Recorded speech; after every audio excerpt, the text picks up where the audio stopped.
কত কথা হয়েছিল সে রাতে, চাঁদটাও ছিল জেগে সাথে।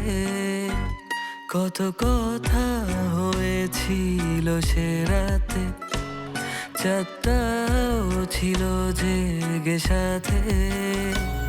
তবু কি হয়েও যেন কিছুই না হয়, তাই আমি ভুলে গেছি হারানোর ভয়।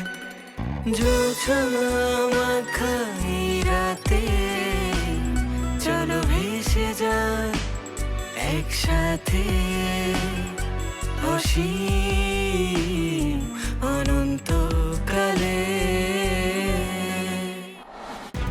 যে লোকটা গতকালকে চায়ের দোকানে বসে বসা চা ভাগাভাগি করে খাইলো, এই লোকটা আজকে 3-4 লোক পিছনে করে লইয়া যায়, লগে একজন লোক থাকে যারা দিয়ে ফোন রিসিভ করায়।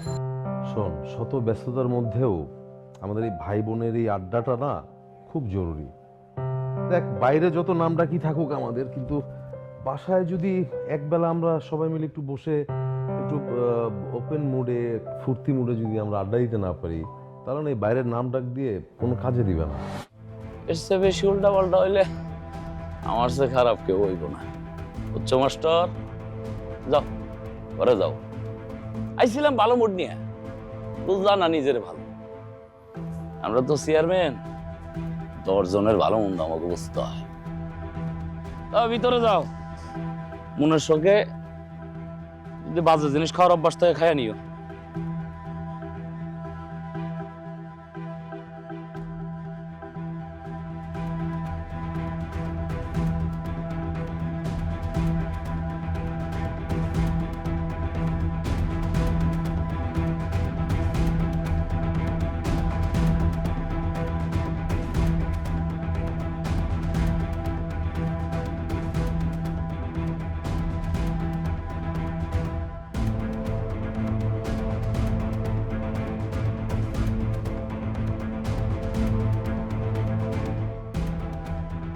চাটা কিন্তু ভালো হয়েছে, থ্যাংক ইউ। ওয়েলকাম।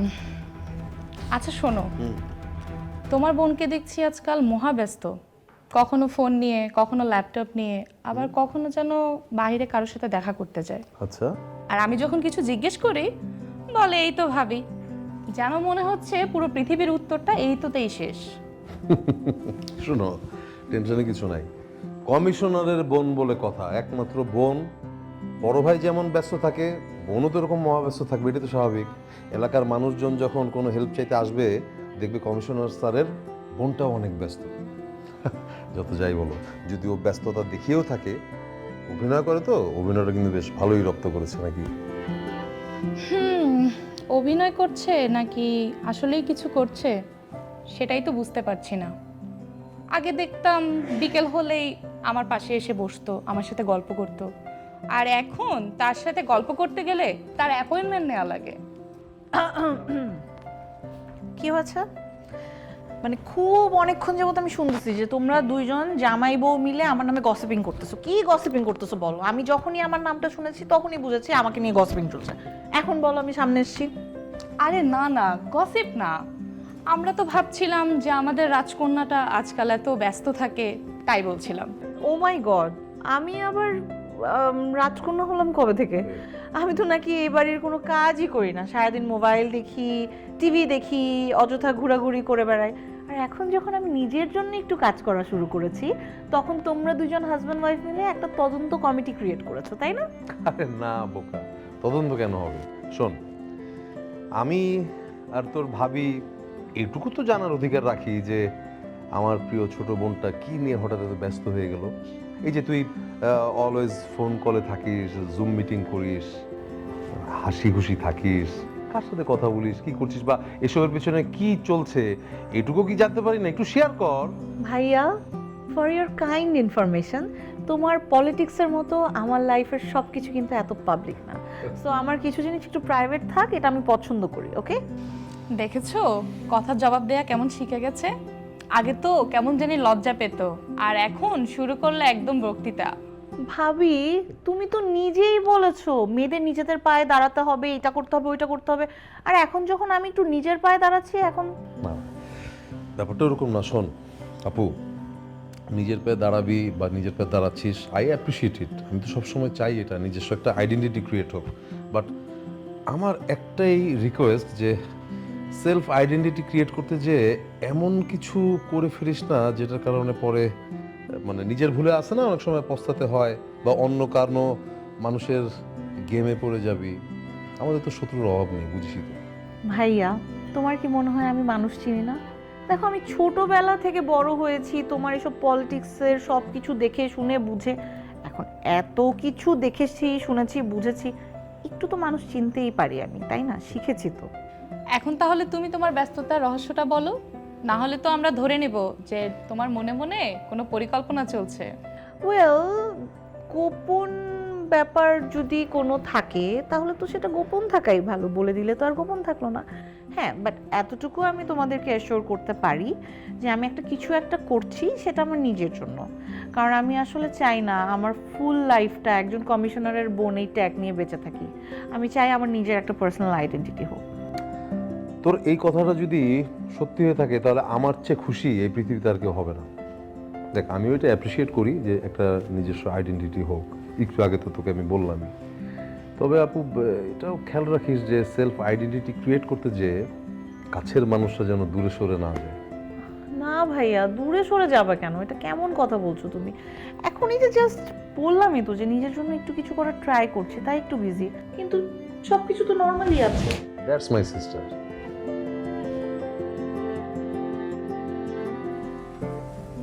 আসেন।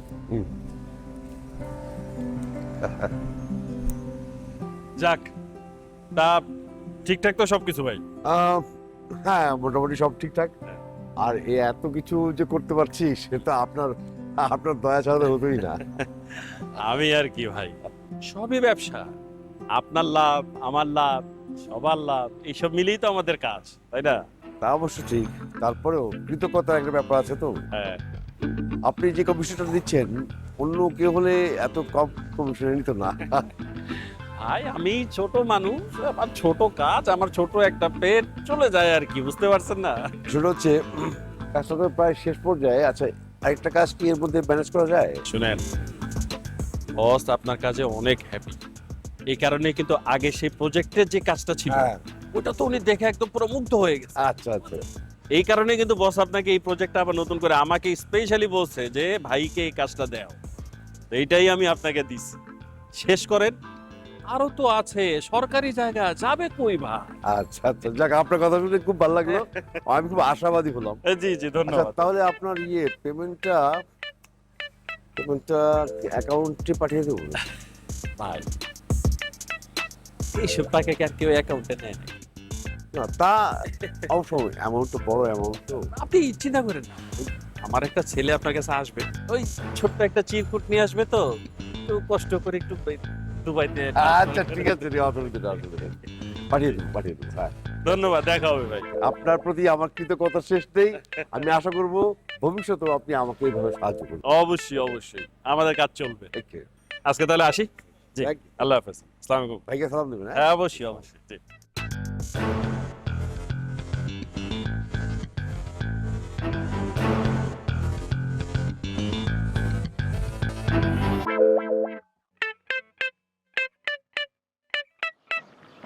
কি ব্যাপার, আপনি এখানে? আপনার কেউ থাকে নাকি? হ্যাঁ থাকে, মানে আমি থাকি, শান থাকি। আপনি আমার সাথে মজা করছেন না? ও তাই, কবে থেকে? এটা আমার বাসা, এই মাসের প্রথম ভাড়াটিয়া আমি। আমাদের বাসায় কোনো ব্যাচেলার ভাড়া দেওয়া হয় না। তো আসলে আমি বুঝতে পারছি না আপনাকে কেন বাসা ভাড়া দিয়েছে। এই মাসের চিলেকোঠাবাসী আমি, আর ভাড়া দিয়েছে। আপনি আমার দারোয়ানকে ঘুষ দিয়ে বাসা ভাড়া নিচ্ছেন, আমি বুঝতে পেরেছি। হ্যাঁ দিছি, আপনার মাকে অ্যাডভান্স, সাথে সাক্ষী হিসেবে আপনার বোন ছিল। আমার বাসার একটা নিয়ম আছে, যারা আমার বাসায় ব্যাচেলার ভাড়া নেবে তাদেরকে আমার প্রতিদিন ফ্রিতে রাইড শেয়ার দিতে হবে। কিন্তু এখন আবার আপনাকে আমাকে দেখলে আপনার মার মাথাও অন্য কিছু চলতে পারে। যাই, চিলেকোঠায় থাকতে চাই। টাটা। যাই হোক, বুঝছেন তো? আরে ভাইয়া, বাইরে যাচ্ছিস? হ্যাঁ একটু যাব। শোনো না, তোমাদের না সামনে নির্বাচন? ক্যাম্পেইন চলছে, করছি।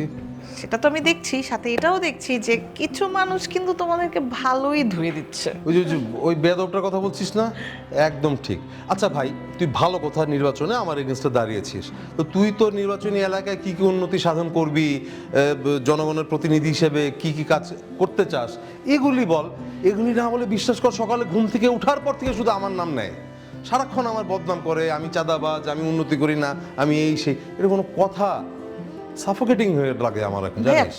কথাগুলো কিন্তু মিথ্যা বলেনি। আচ্ছা শোন, যত দিন যাচ্ছে মানে আমাদের সব কিছু মিলিয়ে আমরা তো ডিজিটাল হয়েছি, আমাদের সব কিছু উন্নত হচ্ছে সময়ের সাথে সাথে। তো আমি চাই যে জনসেবাটাও জানি আমরা আধুনিকায়ন করতে পারি। মানে আমরা যারা জনপ্রতিনিধি আছি এখনও না অনেকটা শেকালি স্টাইলে মানুষের সেবা দিয়ে যাচ্ছি, এটারও একটু আপগ্রেড করা উচিত। তুই কি বলিস? এই ব্যাপারে তোর একটু হেল্প লাগবে আমাকে কিন্তু হেল্প করতে হবে, কারণ আমি যে টিমটা নিয়ে কাজ করি ওরা এখনো অনেক প্রাচীন আমলে পড়ে আছে, বুঝছিস? হচ্ছে না, মনের সাথে আমার সিঙ্ক হচ্ছে না। আচ্ছা ভাইয়া, এটা কিন্তু ঠিক, জানো, মানে তুমি যখন অনেস্টলি মন থেকে কখনো কাউকে হেল্প করতে যাবে, তখন দেখবে তুমি তোমার আশেপাশের কোনো মানুষকে পাবে না, কেউ তোমাকে হেল্প করবে না। কিন্তু তোমার আশেপাশে যারা আছে তাদের স্বার্থের কথা চিন্তা করে যদি তুমি হেল্প করতে চাও, তখন দেখবে তারা দুধের মাছি হয়ে তোমার পিছনে ভনভন করতেছে আর কি, যেটা হয় সবসময়। রাইট।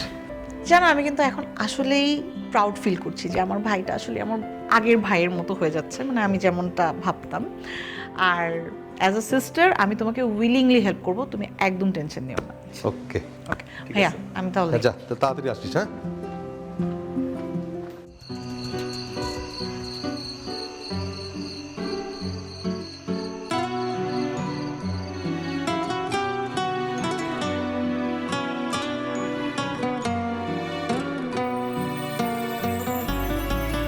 ঘুমেরা ছিল না হাতে হাত, একটু মিষ্টি হাসি, আমি হারিয়ে ফিরে আসি। ঘুমেরা ছিল না হাতে হাত, একটু মিষ্টি হাসি, আমি হারিয়ে ফিরে আসি। যোজনা মাখা এই রাতে চলো ভেসে যায় একসাথে, হাসি অনন্তকালে। ঘুমেরা ছিল না হাতে হাত, একটু মিষ্টি হাসি, আমি হারিয়ে ফিরে আসি। মেধা, ও হাই, তোমার জন্য। Thank you. সো কি খবর তোমার? ভালো না, সালমান আঙ্কেল আমাকে খুব বিরক্ত করছে। সালমান আঙ্কেলটাকে?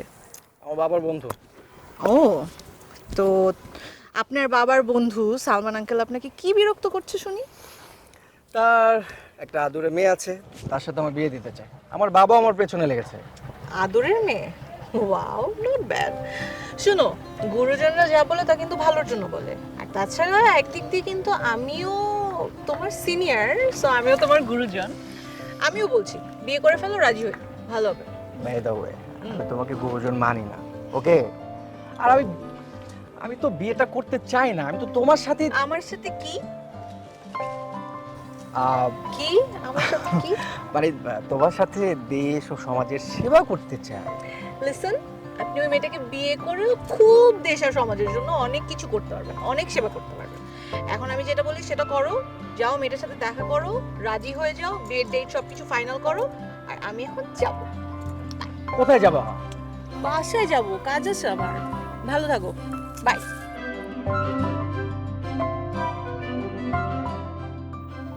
কিভাবে বুঝাই, আমি ওকে অনেক ভালোবাসি।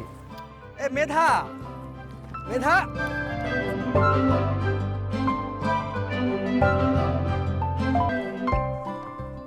কমিশনার, জিডি ভাই, কি মানে আমি সে কতক্ষণ এখানে বসে আছি? মানে তোমার তো কোনো ভ্রুক্ষেপই নেই, একটা মানুষ যে এখানে বসে আছে তার সাথে যে কথা বলতে হবে, মানে এই ভাবনাটা তোমার নাই। আসলে আগে তো কিছু কথা জিজ্ঞেস করলে খয়ের মতো তোমার মুখ ফুটতো, আর এখন মুখ থেকে টেনেও কথা বের করা যাচ্ছে না। আমাকে বলো তো কি সমস্যা কি? না অবশ্যই আমি তো ভাই আপনার সাথে অনেক কিছুই শেয়ার করি, অনেক কিছু মিনস আমার ব্যবসা বাণিজ্যের ম্যাক্সিমাম ডিটেইলস তো আপনি জানেন।